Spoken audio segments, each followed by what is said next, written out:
en esta reunión, que es una reunión que invita al pensamiento y a la reflexión política.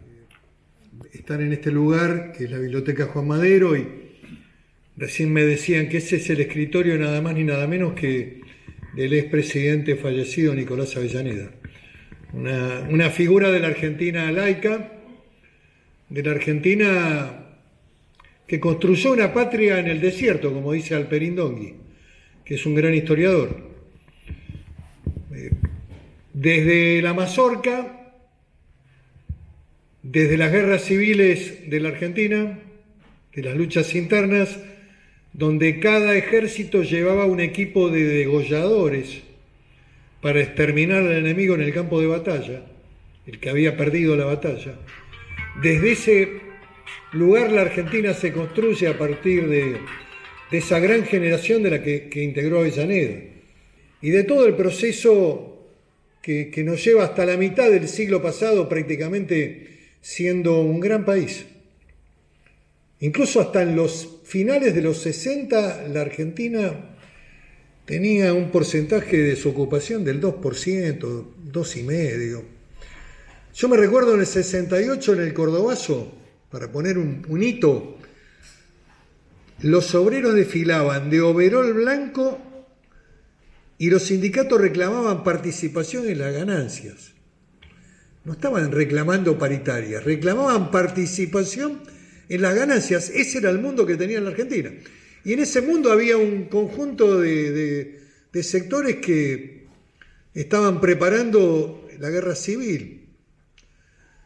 Y lo digo con este título porque luego, independientemente de que vamos a analizar la estructura de pensamiento del libro que hicimos con el periodista más importante que yo, el periodista Carlos Raimundo Roberts, un liberal, un católico comprometido, militante de la Iglesia, con el que teníamos a priori quizás muchas diferencias, pero que cuando terminamos de hacer este libro, donde él preguntaba y reflexionábamos en el marco de la pandemia, de la cuarentena interminable, creo que quedamos bastante cerca en orden al pensamiento, ¿no? Y hablé del concepto de guerra civil porque si los argentinos teníamos pocos problemas, apareció Firmenich de nuevo en el escenario de la Argentina, hablando del riesgo de la guerra civil y hablando un conjunto de ideas anacrónicas, estúpidas, peligrosas, que lamentablemente también se reiteran y se repiten en la Argentina de manera periódica. Así que vamos a analizar ese tema, porque creo que tiene que ver con hechos que están ocurriendo en el país. Y si uno se pregunta qué hubiera pasado si la bala de esa pistola que empuñó ese joven hubiera salido, en los países en serio y los periodistas en serio, en los países donde se discute la política de una manera seria y no con programas de preguntas y respuestas o preguntas donde se hace periodismo militante, lo que se deberían preguntar es quién se hubiera beneficiado si indudablemente la vicepresidenta hubiera sido asesinada esa tarde. Y bueno, directamente la oposición seguro que no, porque la oposición tiene una construcción democrática, porque aspira a ser gobierno el año que viene, porque un hecho de esa naturaleza indudablemente hubiera provocado poner todo patas para arriba y hubiera puesto en crisis también a la propia oposición. Pero sí hay sectores que creo que están en el entramado de la estructura, que yo llamo la cultura del pobrismo y la construcción fundamentalmente de este mundo de distribución de planes o de la ligación que tienen algunos sectores con estos viejos montoneros de la década del 70 que alientan todavía la violencia, esos sectores se hubieran beneficiado. Estoy convencido que esos sectores de la izquierda dura en la Argentina, que uno los ve caminar por la calle, que son verdaderos ejércitos, como los del Polo Obrero, Estos personajes viejos montoneros que aparecen haciendo activismo e insurgencia en la Patagonia, prendiéndole fuego a parques nacionales, tomando propiedades privadas, parques nacionales, tomándole propiedades a la Iglesia Católica, que también ellos juegan este jueguito bastante complicado, que los bendicen a los mapuches. Y luego los mapuches le queman todo y se lo tienen merecido, porque en el fondo no se dan cuenta el juego que están jugando, que es el de lesionar la soberanía nacional, el de lesionar los derechos de propiedad de la Argentina. Y les voy a contar algo que comprende a la diócesis de esta zona, al obispado de San Isidro, de Monseñor Ojea. Monseñor Ojea y la diócesis de San Isidro eran dueños de propiedades muy importantes en la zona del Mascardi, en San Carlos de Bariloche, donde la iglesia tenía allí asentamientos muy importantes, cabañas, comedor, en donde llevaba a los chicos a lo largo de los años. Muchos jóvenes conocieron Bariloche y las bellezas de los lagos, de la zona lacustre de la cordillera, precisamente en lo que se llamaba la instalación de la diócesis de San Isidro en la zona del Mascardi. Bueno, estos pseudo mapuches, porque además los mapuches no son originarios de la nación argentina y de la Patagonia argentina, son originarios de la Patagonia chilena, de la zona de la Araucanía chilena. Fueron un pueblo invasor que exterminó al pueblo tehuelche. Entonces acá también hay que hacer historia y hay que enseñarle a los chicos en las escuelas cómo se ha construido nuestra población, cómo fue nuestra estructura de población en la región patagónica. Hoy hay una deformación, aparecen estos historiadores que hacen de la historia un hecho para aplicarlo al presente deformándola. Estos personajes que alientan. En la zona de la Patagonia está Cirilo Perdía, el segundo jefe de Montoneros. Yo no es que quiera remontarme a fantasmas, estamos hablando de gente de carne y hueso que todavía está viva, lamentablemente. Y ahí también está Vaca Narvaja, que vive en la zona, vive en San Carlos de Bariloche. Y de repente aparece este fenómeno proto-montonero mapuche, en donde la zona se convierte en una zona insurreccional, por supuesto financiada con el INAI, con los organismos de derechos humanos, con los curitas que alientan la cultura del pobrismo y la pobreza. Todo ese mundo, que es un mundo oscuro, está ahí. ¿Y por qué está ahí? Y bueno, están ahí en la periferia también de Vaca Muerta, están ocupando campos que dicen que le corresponde a poblaciones originarias. Están ahí porque ahí está la riqueza de la nación argentina: petróleo, gas, minería, agua, zona de bosques donde nunca estuvieron los mapuches.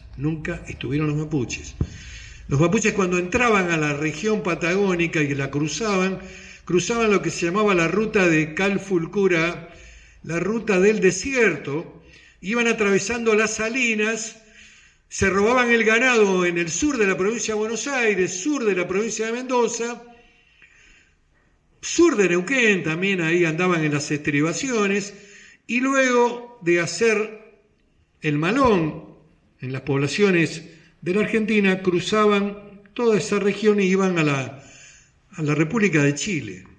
Eran financiados, alentados, porque en ese momento la Patagonia estaba en disputa, era un territorio abierto, sin propiedad del Estado argentino, en donde los chilenos, por supuesto, aspiraban a ocupar la Patagonia y también la salida al mar.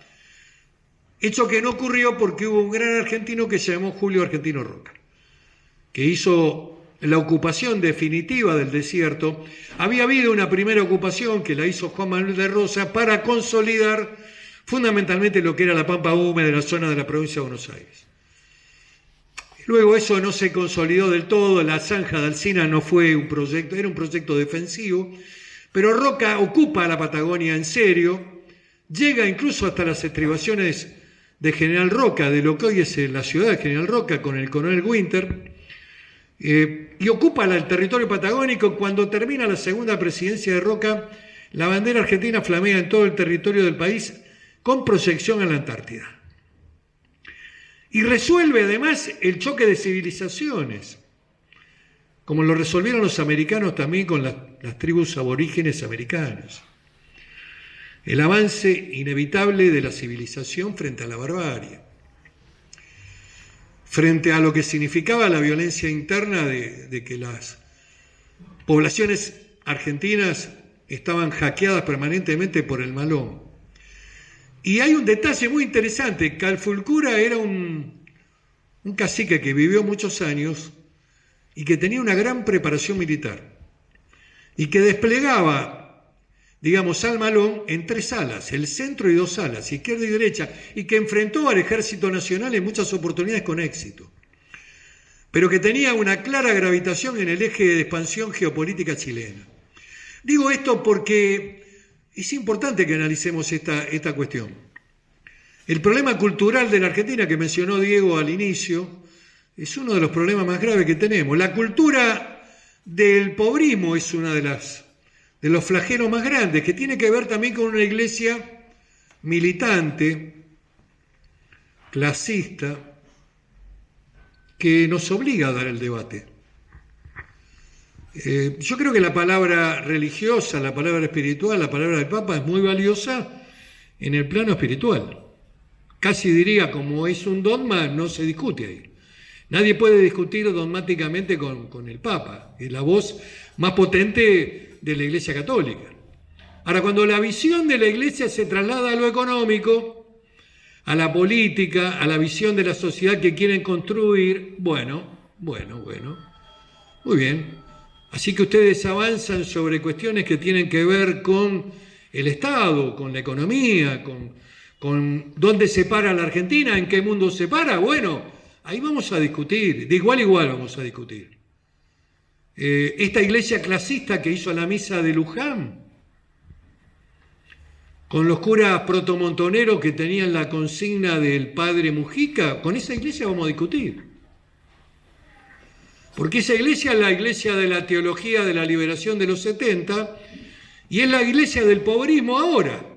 Con esa iglesia vamos a discutir, y mucho. Vamos a discutir con esa iglesia cuando dice que la propiedad privada es un derecho secundario. Letal para la Argentina. ¿Por qué? Porque si la propiedad privada es un derecho secundario, bueno, ¿quién va a venir a invertir al país?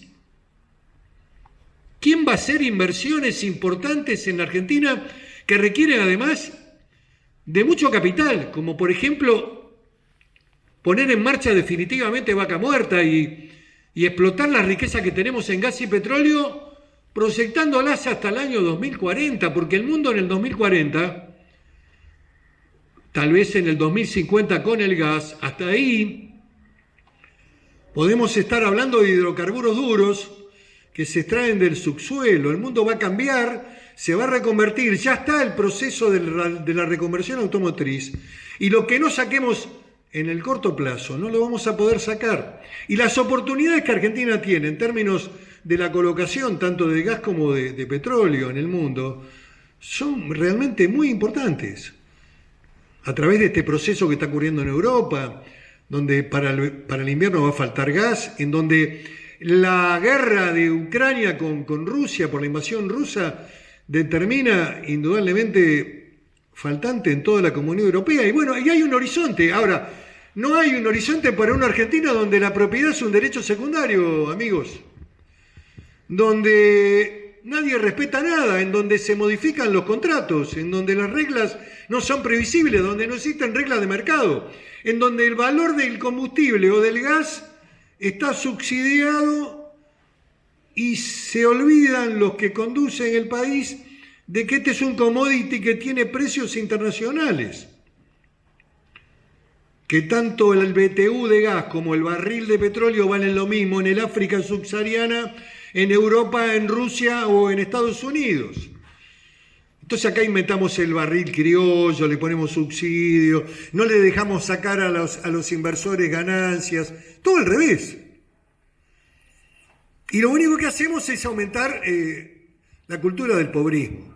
Entonces la iglesia dice, es mejor una parte, no quiero ser injusto, porque hay muchos obispos en Argentina, incluso recorriendo la Argentina, que me reciben y que tal vez no puedan hablar para no tener un mensaje incompatible con la visión esta del Papa Francisco.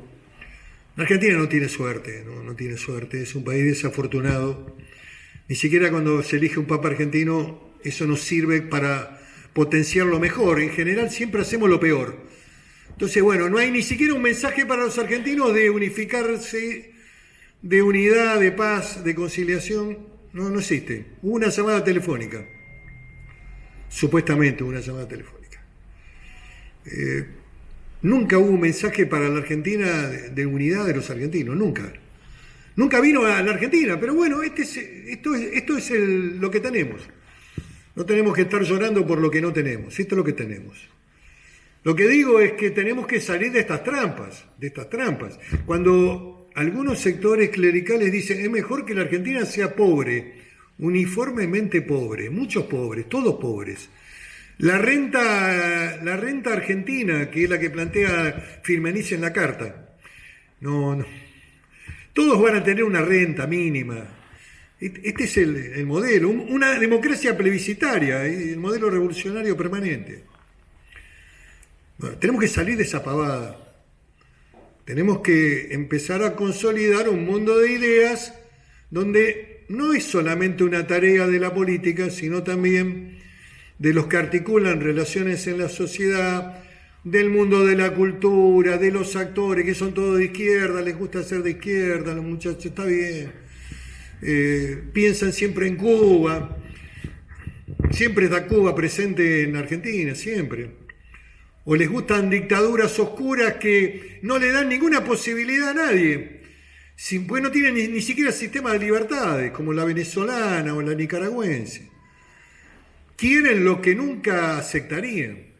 Es una cosa increíble. Y muchos muchachos que tienen el micrófono a la mañana y que son todos buenos, son todos muy buenos. No saben que para construir un país en serio, bueno, va a haber que hacer esfuerzos, va a haber que hacer sacrificios, va a haber que ordenar la economía, no se puede trabajar con déficit fiscal, donde vamos a tener que construir un modelo capitalista en serio, un capitalismo inteligente, un capitalismo que valore a los empresarios, a los emprendedores, a los comerciantes, a todos los actores que en la economía generan trabajo. Acá parecería que es muy malo ser un emprendedor, un industrial, un empresario. Hablan mal hasta de una multinacional nacional como Chin. Hablan mal. A los periodistas les encanta hablar mal de las multinacionales. La única que tenemos, la única gran multinacional argentina que es Chin, hablan mal. Siempre la meten en el barro. No hay una construcción de una burguesía nacional. Es mejor ser pobre que ser emprendedor. Bueno, es mejor tener un plan, la salida es el plan, todo plan para todos. Bueno, ese es el mundo de la derrota, del fracaso, de la oscuridad. Les quiero comentar algunos datos que tienen que ver con lo real de ahora, lo que va a pasar.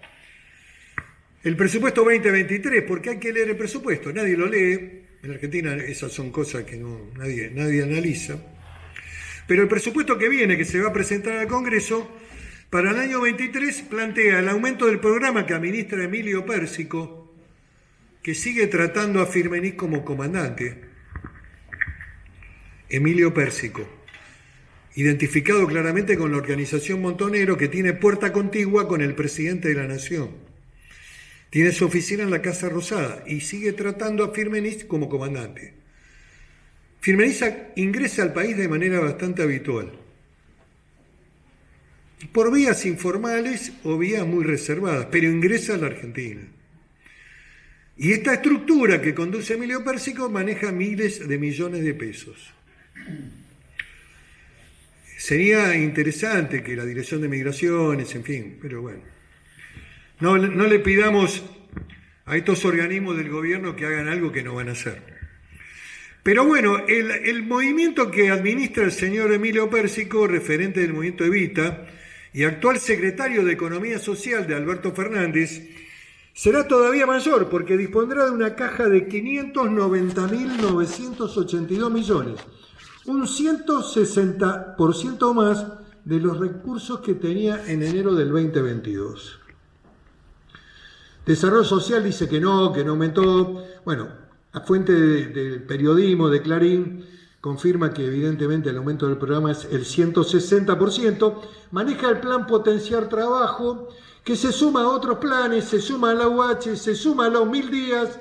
1000 días es otro subsidio que se inventó cuando se trató la ley del aborto, porque había que darle algo a la iglesia. Entonces, además de la UH, le dieron un adicional a las mujeres que tuvieran hijos de 1000 días. Todos planes cruzados. El otro día estuve en Viedma, me encontré con una funcionaria importante del ANSES de Viedma que me comentó, me dijo: Miguel, acabo de pagar a una señora del barrio, qué sé yo, con 4 hijos, un hijo en la etapa de ser amamantado, otro hijo en la primaria, cerca de 90.000 pesos.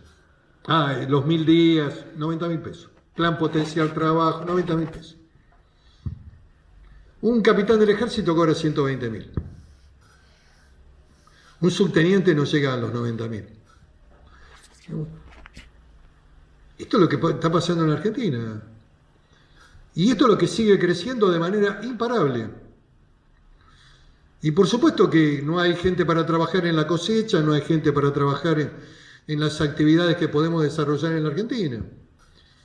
Cuesta mucho, digamos, la actividad, las tareas de empleada doméstica y todo eso, prácticamente con este tipo de estructuras de pagos sociales prácticamente desaparecen.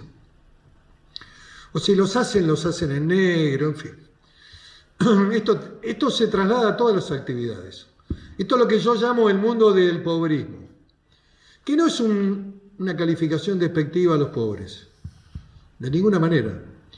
El debate es con esta gente, con la iglesia, con estos sectores de la iglesia, con estos sectores de los planeros y de los que conducen los planes, porque acá hay una intermediación fenomenal de enriquecimiento, además personal de la intermediación, de los que además se plantean, porque Pérsico se plantea también la tercera etapa del plan, que es la construcción del partido político, que es el viejo proyecto del montonerismo con lo que fue en los 70 el partido auténtico.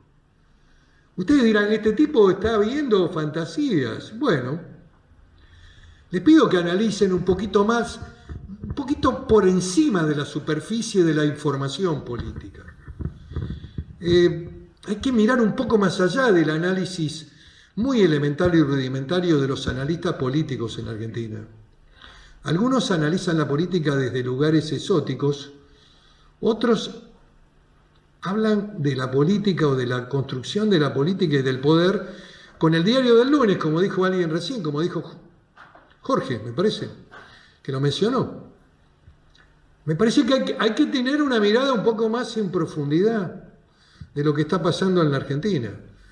Digamos, estos sectores del mundo plan, con mucho financiamiento nacional pagado por todos los argentinos, achicando además la estructura laboral económica cada día más, porque de todo el mundo en capacidad de trabajar en la Argentina, solamente el 30% tiene empleo formal.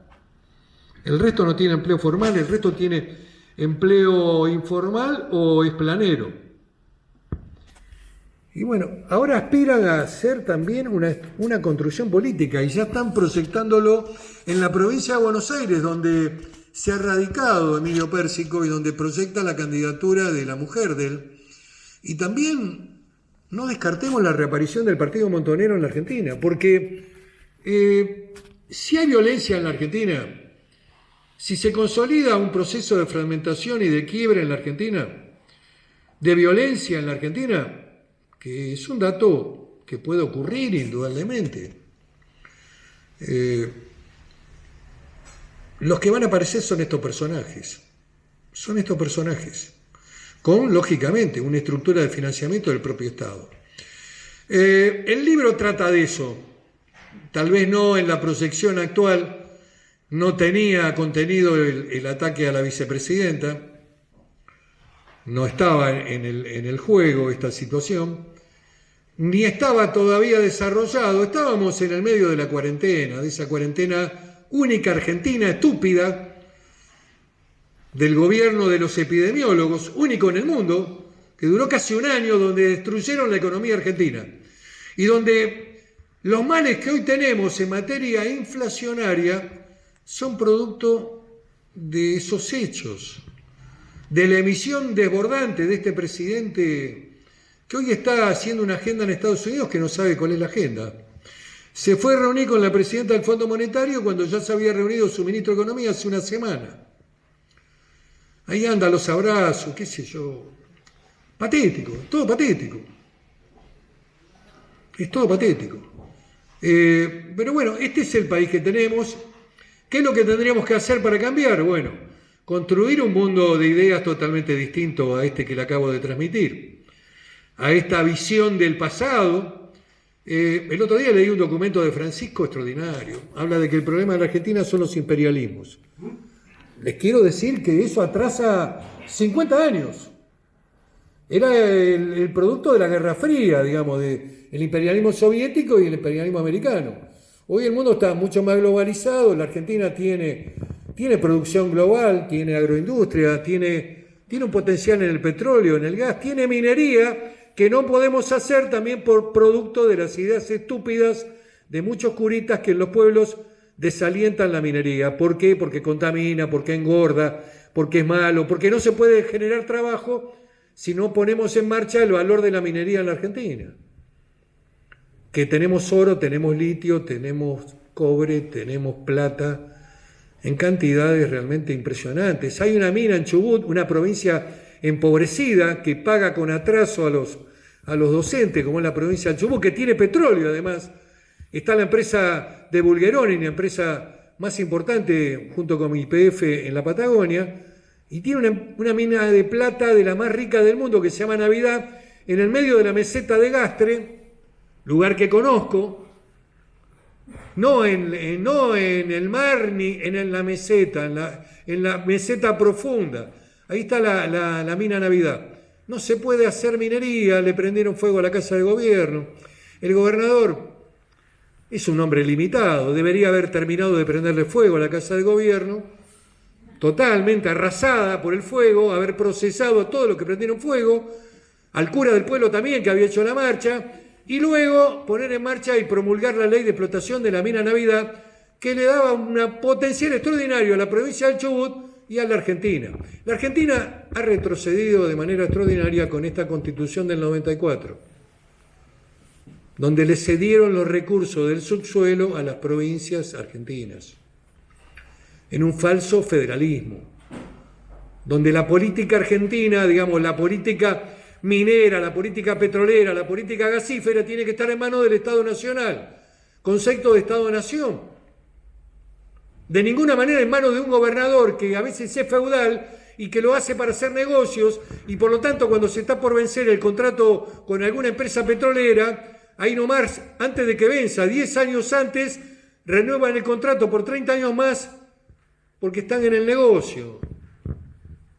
La Argentina tiene que tener el control de sus recursos y de sus políticas y alentar políticas productivas, generadoras de empleo, de trabajo. El intercambio con China es peligroso y perdedor. ¿Tenemos que hacer negocio con China? Sí, pero perdemos 13.000 millones de dólares por año. Y los chinos nos depredan el mar Atlántico, Y los uruguayos le prestan el puerto de Montevideo para hacer reparaciones. Tenemos que volver a poner la marina en el mar y hundir de vez en cuando algún barco para que entiendan que no pueden estar navegando sobre la base de las 200 millas. Bueno, y tenemos que recuperar la presencia de las Fuerzas Armadas en Argentina. Tenemos que generar política salarial y equipamiento para nuestro ejército. No estoy hablando de la línea de Fortines del siglo pasado. Estoy hablando de un ejército moderno, estoy hablando de un ejército bien remunerado donde la carrera profesional valga la pena, con tecnología que la tenemos tecnología nuclear, radares, podemos desarrollar también la actividad misilística, podemos tener un ejército para la defensa del país, en donde, cuidado con la Patagonia, que es un territorio vacío, cuidado, en un mundo complejo como este, los territorios vacíos se ocupan, cuidado, cuidado. De este tema nadie habla. De la demografía de la Argentina tampoco nadie habla, porque es una materia que nadie la aborda. ¿Cómo hemos construido la estructura poblacional de la Argentina?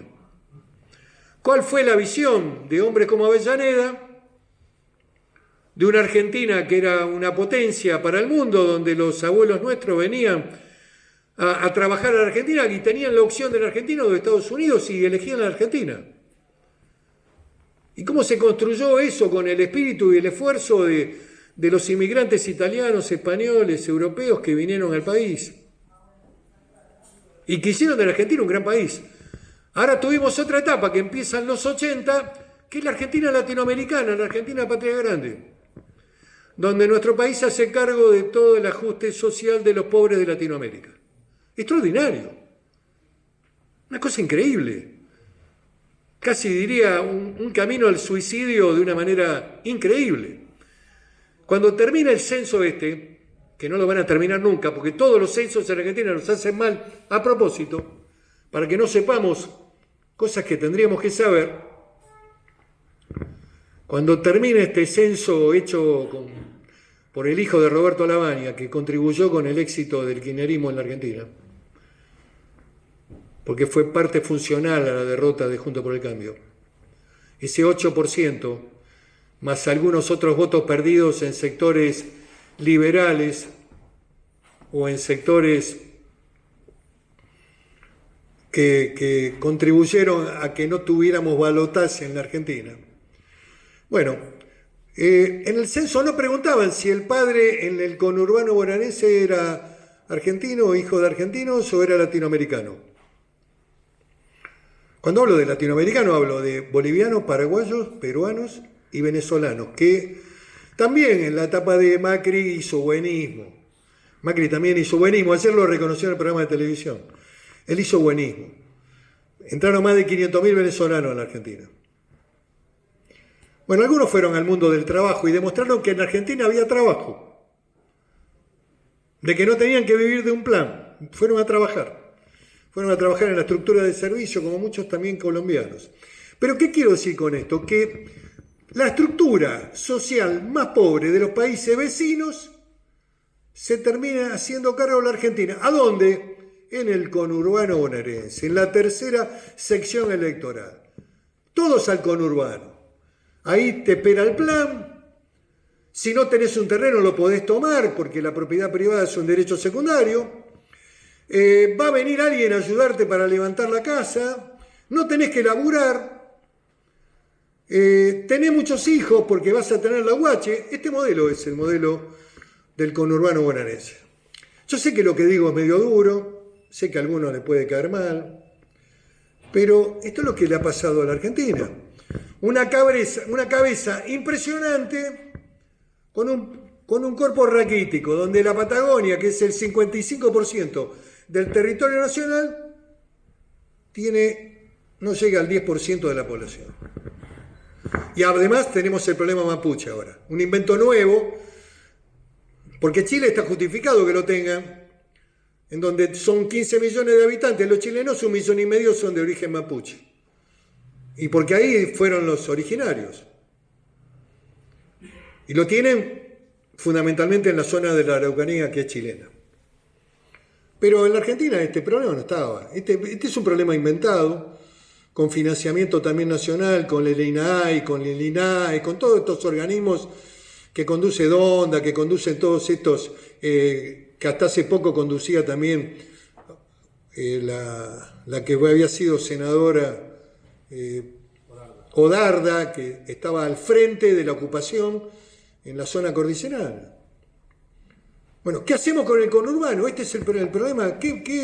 ¿Cuál es la pregunta que tenemos que respondernos de cara al futuro? ¿Va a seguir creciendo ese conurbano? ¿Vamos a seguir permitiendo que ingrese cualquiera? Yo no digo que poner un muro. No estoy diciendo rompamos el pacto constitucional que está anunciado en nuestro preámbulo. Lo que estoy diciendo es, muy bien, ¿usted quiere entrar a la Argentina? Ah, muy bien. Bueno, mire, va a haber una Dirección Nacional de Migraciones. Lo primero que tiene que demostrar es que usted no es un delincuente. Usted no tiene antecedentes penales, porque si tiene antecedentes penales no puede entrar. Que es una causal legítima de cualquier país desde el punto de vista de su autodefensa. Segundo lugar, ¿a dónde va? Ah, ¿quiere ir al conurbano? Al conurbano no. Usted tiene toda la Patagonia para elegir, Comodoro, donde está el petróleo, minería en el sur, en Santa Cruz, en Tierra del Fuego, la pesca, en el norte, la Patagonia norte, la fruta, también el petróleo, está Vaca Muerta. Usted a la Patagonia, al conurbano no. Y no sé si no hay que repensar el tema de la capital. De buscar el centro del país o buscar Bahía Blanca. No estoy hablando de Viedma, ese viejo proyecto imposible. Cuando se plantean cosas imposibles, en general lo que hay es siempre frustración. Porque lo imposible no se concreta. Y cuando no se concreta, la gente se frustra. Hay que hacer cosas posibles. Si Alfonsín, en lugar de haber elegido Viedma, hubiera elegido Bahía Blanca, que era una ciudad de 400.000 habitantes, la cabecera del sur argentino, con un puerto de aguas profundas, con todo lo que era la producción agropecuaria, bueno, mirando la Patagonia, podría haber sido más posible, pero bueno.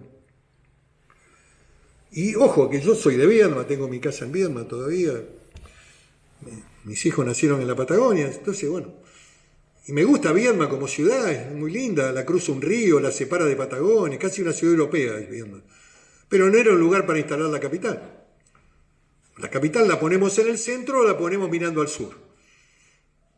Y bueno, y eso también va a debilitar mucho la migración latinoamericana hacia el conurbano, porque ¿cómo se construye, cómo se trabaja en ese esquema migratorio? Se trabaja fundamentalmente mirando la capital. Vienen a hacer tareas ambulantes, ponen... Bueno, ni hablar de lo que fue la migración africana, senegalesa, con el ACNUR, que es un organismo internacional, que supuestamente traía pobladores africanos con países que estaban en estado de guerra civil. Toda una mentira. La Argentina recibe cualquier cosa. Todos terminaron haciendo venta ambulante con la mafia china, muchachos, o la peruana. ¿O ustedes creen que son los dueños los senegaleses, los que venden en las esquinas? Pero bueno, este es un debate que no existe en la Argentina. No existe en la Argentina porque es un debate que es políticamente incorrecto, que no le conviene a nadie darlo y que nadie lo quiere abordar y que es la causal también de los problemas de inseguridad que tenemos, el aumento del narcotráfico, la problemática de cómo está distribuido el tema de la droga en las villas, quiénes son las bandas especializadas en materia de cocaína, los que conducen. No digo que todos los ciudadanos peruanos que están en Argentina sean narcos, digo de que la conducción de las bandas que trafican cocaína tiene mucho que ver con la conducción peruana en las villas. Con ese tipo de organización casi militar que vino a finales de los 90 con Sendero Luminoso. El Ruti, Estrada Gómez, fueron los jefes de la 31, de la 1114, de la 21, de la 20, de todo lo que está dando vuelta en la capital. Ahora lo extraditamos a Estrada Gómez, que estaba cumpliendo su segunda condena en el penal de Ezeiza, y lo hemos extraditado a Perú, y seguramente va a entrar a la Argentina por donde quiera, cuando se le cante, porque nadie lo va a controlar, seguramente tendrá otro pasaporte, vendrá a ver cómo andan sus negocios de narcotráfico. En fin, este modelo argentino nos liquida. O cambiamos, tenemos otra lógica, otra visión cultural, otro mundo de ideas que tenemos que construir entre todos, o definitivamente la Argentina va a ser un país fallido. Esto es lo que quería decir como mensaje. Y bueno, estoy dispuesto también a contestar a alguna pregunta que quieran hacerme. ¿Qué hay que hacer distinto? Todo lo contrario a lo que están haciendo en este gobierno. Todo lo contrario. Hay que alentar un mundo capitalista, un mundo con reglas de mercado, un mundo donde invertir en la Argentina sea posible para que los que inviertan se lleven las utilidades, generen trabajo de calidad. en donde la agroindustria le dé valor, agregación de valor. No tenemos que seguirle exportando a los chinos porotos solamente. Yo estuve hace poco tiempo en General Dehesa con un hombre que es amigo personal, un empresario argentino inigualable, que es Roberto Urquía. Fue compañero conmigo también en el Senado. Él me decía, mirá, los chinos quieren porotos. Y yo lo que hago es harina y aceite y tengo que agregarle más valor. Tengo que incorporar otro esquema alimentario para que valga más mi producto final. Bueno, este es un poco el desafío argentino. Con China tenemos un diferencial de 13.000 millones de dólares. Ellos nos venden tecnología, nosotros le vendemos productos primarios, poco elaborados. Hemos entrado con la carne, es un mercado realmente muy importante. Hemos recuperado la industria frigorífica en la Argentina en el periodo de Macri. Volvimos a recuperar la industria frigorífica, que fue la fundacional desde la época de la Revolución de Mayo, desde la época de Rosa con el saladero. Bueno, acá las políticas son todas al revés. Creen que si limitan las exportaciones baja el precio de la carne en el mercado local. Todo al revés. Todo al revés. En el medio, los uruguayos, que son una provincia al lado nuestro, nos robaron el mercado ganadero. Y ahora van en el mismo camino. En la época de Cristina estuvimos matando vacas madres. Fíjense cómo ha sido el proceso de destrucción de un mercado que era realmente imponente. Los brasileños, por más que se esfuercen en materia ganadera, no van a poder igualarnos. Son muy malos, además la carne es mala. Además, compraron algunos frigoríficos en Argentina, hacían carne cocida y terminaron vendiendo carne en mal estado. La Argentina, a pesar de la decadencia, tiene organismos como el SENASA que son de primer nivel. También hemos tenido algunas experiencias malas, como las TOSA en los 90, en el gobierno de la Rúa, pero bueno, pero tenemos organismos sanitarios que nos garantizan una expertise en un mercado internacional en donde también la agroindustria está preparada para hacer la biotecnología y el bono verde, porque cuando uno va al interior y ve cómo se produce y cómo además se aprovecha todo, estando en General Dehesa o estando en la planta de biomasa del Río Cuarto, por ejemplo, uno puede ver que hasta el residuo final es aprovechable. Y eso la coloca a la Argentina en un futuro realmente muy interesante, porque el mundo que viene, estamos hablando del mundo dentro de 10, 15, 20 años, los que contaminen no van a poder comercializar en el mundo. Los que tengan garantizado la eliminación de carbono en la producción agroindustrial van a ser de punta. Entonces, es un mundo que es favorable a nuestras capacidades, a nuestro talento, a nuestros productores, a todo lo que se ha hecho en materia tecnológica agroindustrial en la Argentina, con los productos primarios que vienen de la producción agropecuaria. Entonces, el futuro es nuestro en materia de gas y de petróleo por los próximos 40 años, porque el mundo a partir del 2050 va a ser otro mundo, donde viene la tecnología híbrida, donde viene la energía, donde vienen los conductores de cobre, entonces este es el mundo que tenemos que aprovechar. Tenemos que aprovecharlo. El mundo de la minería, el mundo del cobre y el mundo del litio es un mundo del futuro. Entonces la Argentina tiene con que no es un país latinoamericano pobre, analfabeto. Es un país importante, que tiene universidades públicas, que tiene... lo que hay que construir es un gobierno laico, un gobierno con una visión de progreso, un gobierno donde aliente al capitalismo, al trabajo, a la producción.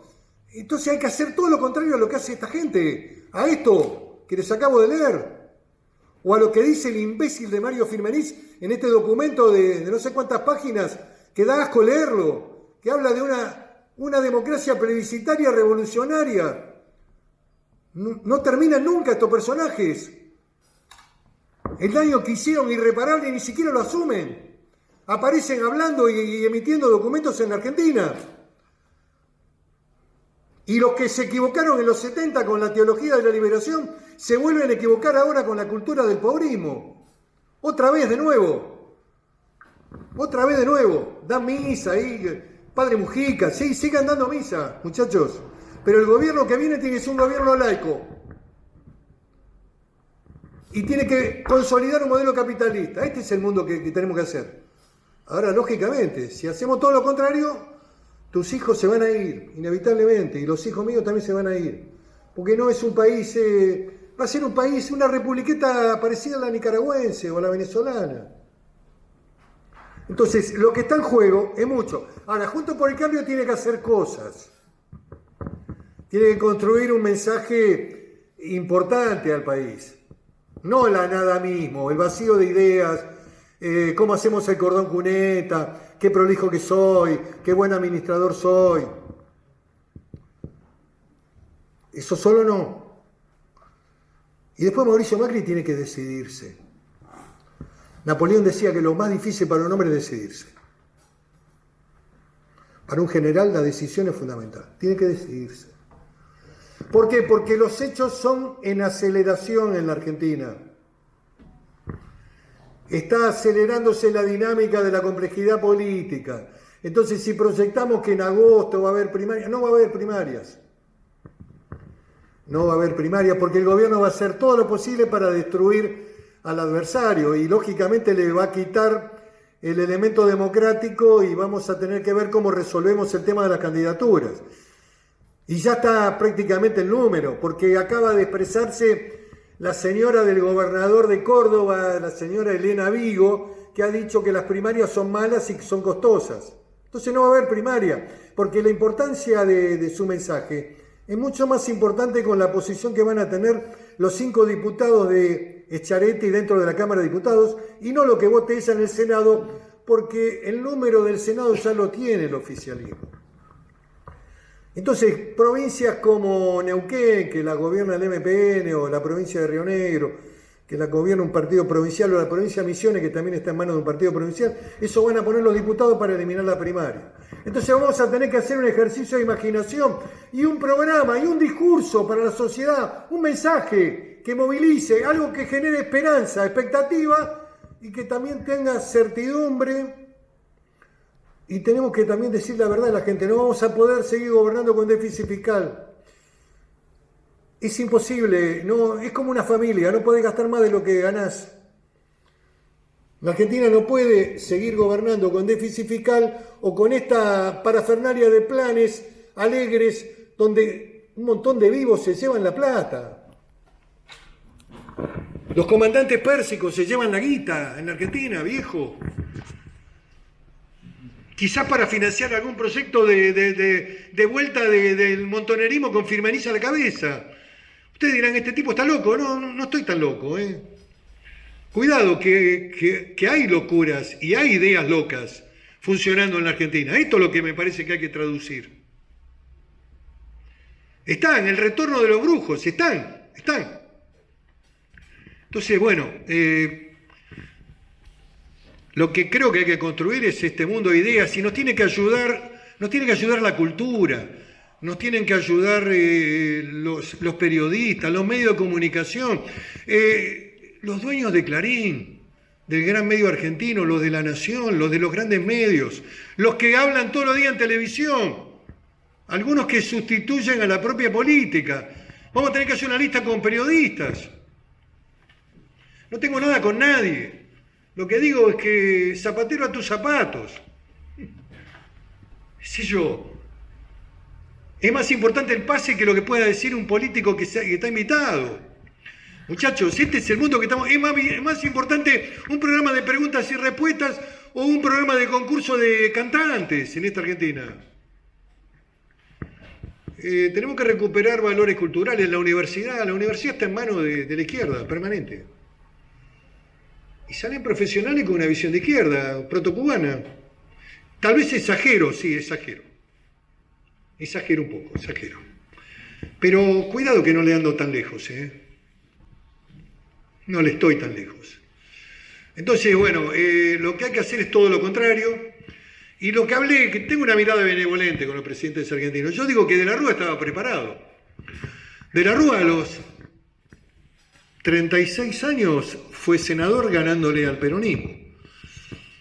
Le ganó al candidato del Frente Justicialista, del Frejuli, en la ciudad de Buenos Aires, Sánchez Orondo. Y luego lo acompañó Balbín en el enfrentamiento con la fórmula Perón-Perón, cuando renunció Cámpora. Y luego hizo una carrera extraordinaria. Y luego era un jurista de nota, un procesalista penal de nota. Y cumplió todos los cargos de la carrera de los honores en política. Digamos, si analizamos cómo se conformaba la visión romana del poder en la carrera de los honores, cómo se empezaba desde abajo. Bueno, acá en Argentina se empieza de cualquier lugar ahora, pero bueno. Yo empecé como concejal en un pueblo de la Patagonia. Me acuerdo que cuando llegué a ese pueblo, tenía 25 años, me había recibido de abogado en la Universidad de La Plata. No había televisión y la radio que se escuchaba era la radio chilena. En la Patagonia Norte, radio chilena, no entraba la radio argentina. Esa era la soberanía que teníamos en los 80. Recién se empezó a ver algo de televisión, Argentina Televisora Color, con el Mundial del 78.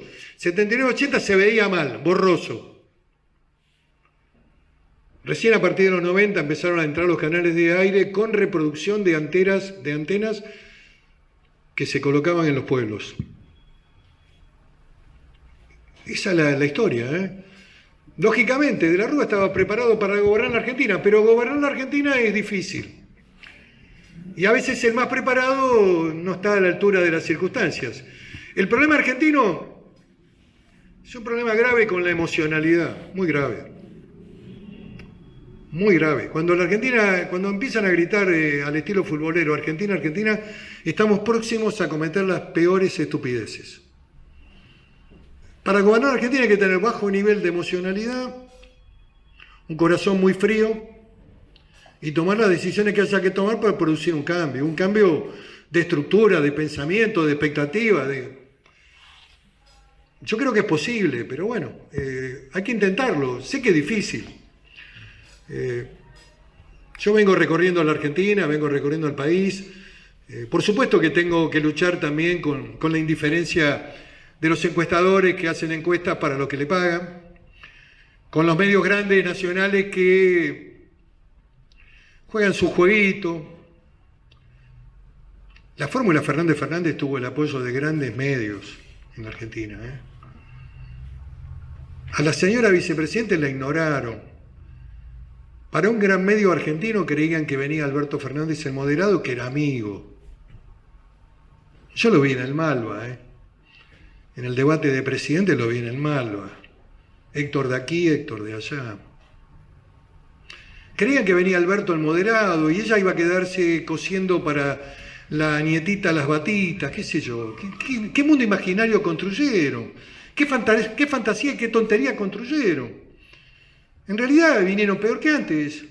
Y esos son los motivos por los cuales me alejé del proceso del kirchnerismo. Me alejé, te diría, casi en los últimos años, donde cumplí la tarea porque había sido elegido en representación de ese proyecto. Y cuando terminó mi mandato terminó el gobierno, terminó una etapa de mi vida donde yo empecé a construir otra opción dentro del peronismo.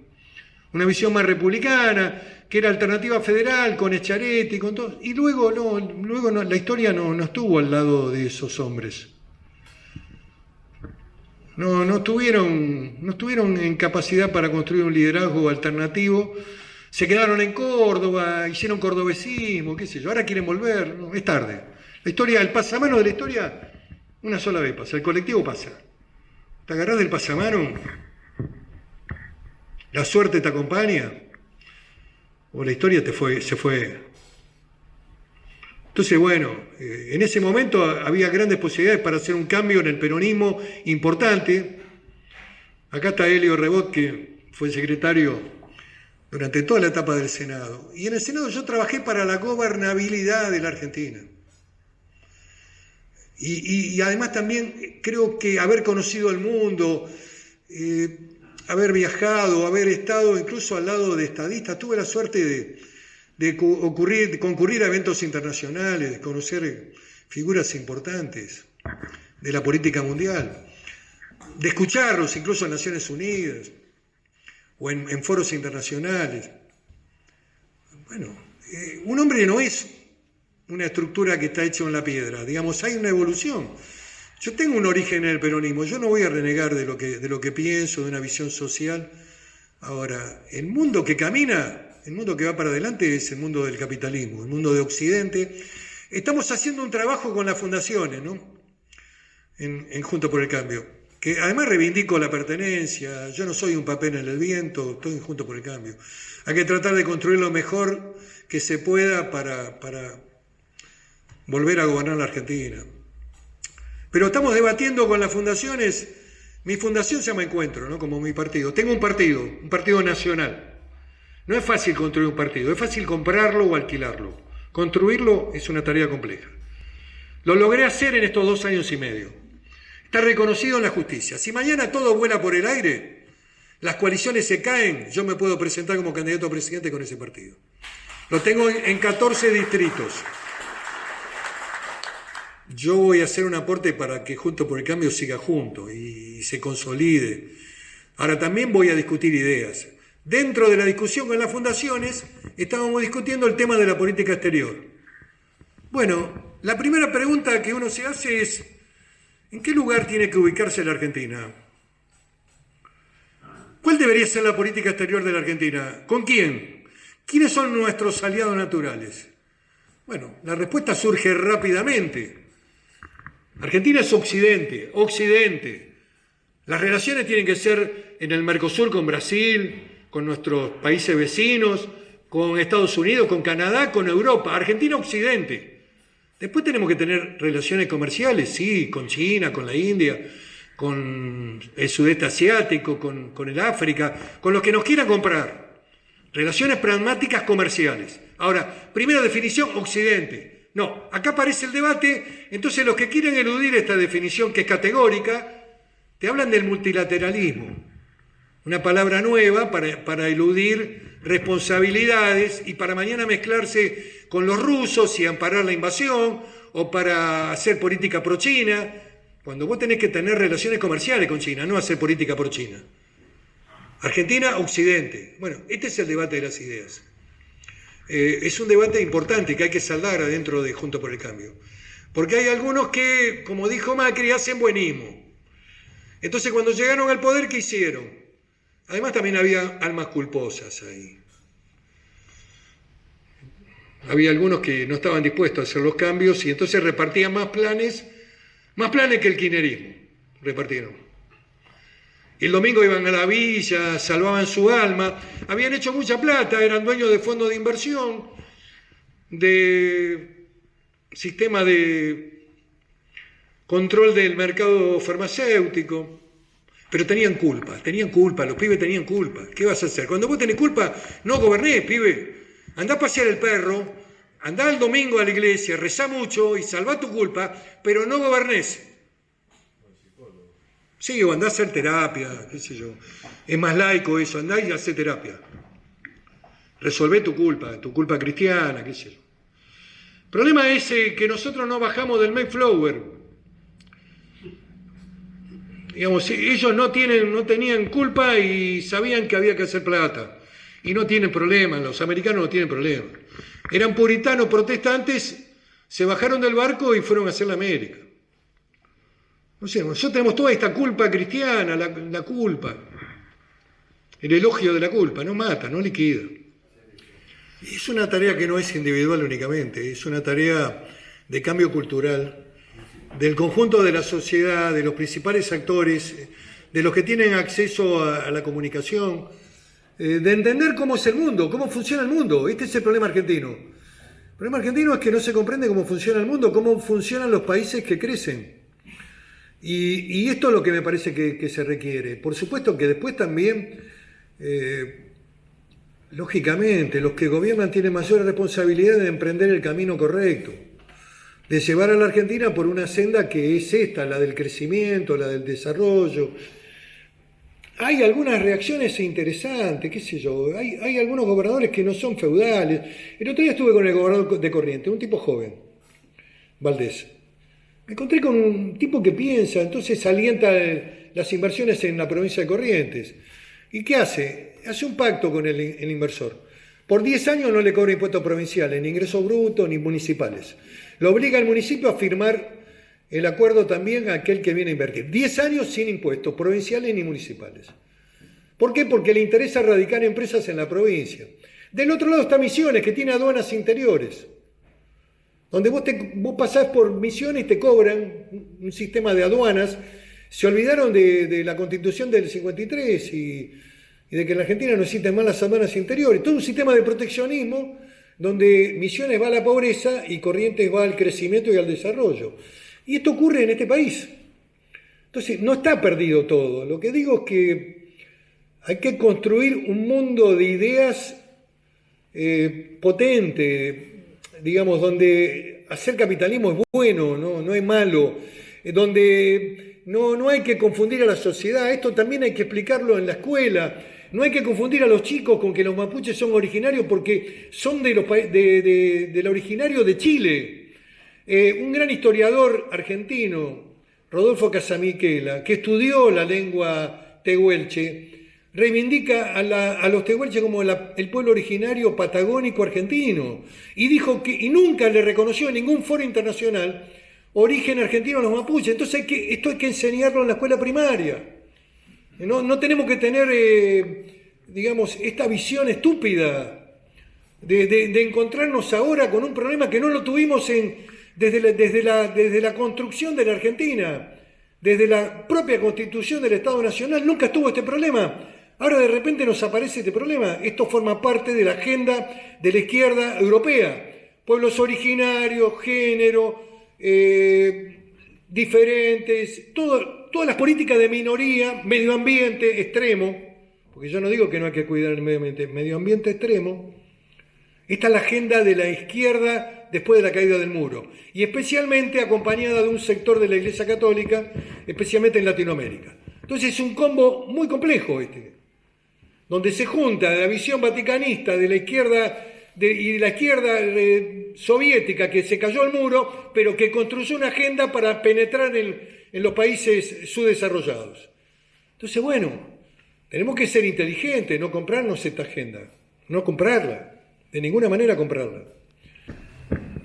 Y mi viejo se radicó en Banfield cuando había calles de tierra. Estoy hablando a 2 cuadras del estadio de Banfield, no estoy hablando en el Camino Negro. En los 60, Banfield era un barrio de clase trabajadora, y en la cuadra estaba la sociedad de fomento. No estaba el narco, estaba la sociedad de fomento, en donde los vecinos se nucleaban ahí, ¿para qué? Para hacer el asfalto, por ejemplo, y pagarlo, para llevar el gas natural, que no había en ese momento en esa zona. Hoy Banfield es un lugar muy, muy interesante. También ha desbordado toda la periferia y la estructura de pobreza ha sido impresionante. Digamos, lo que es toda la zona de Bunge, todo lo que es la zona de Chingolo, todo lo que es... Pero bueno, existía la institución Sociedad de Fomento. La gente se nucleaba allí, la gente se esforzaba para mejorar el nivel de vida del conjunto del barrio. Bueno, eso hoy no existe. Hoy uno va al conurbano, la figura más importante del conurbano es el narcotraficante, que está proveyendo de soluciones inmediatas a demandas, a lo mejor hasta sociales o alimentarias. Y este es el mundo tremendo que también se ha alentado permanentemente. Yo comparto con usted, el esquema es institucional, el esquema es también valorar el sistema democrático, digamos, todo lo que hace al funcionamiento de reglas de una vida en una república. Pero bueno, esto forma parte también del debate argentino que tenemos que consolidar el año que viene, ¿no?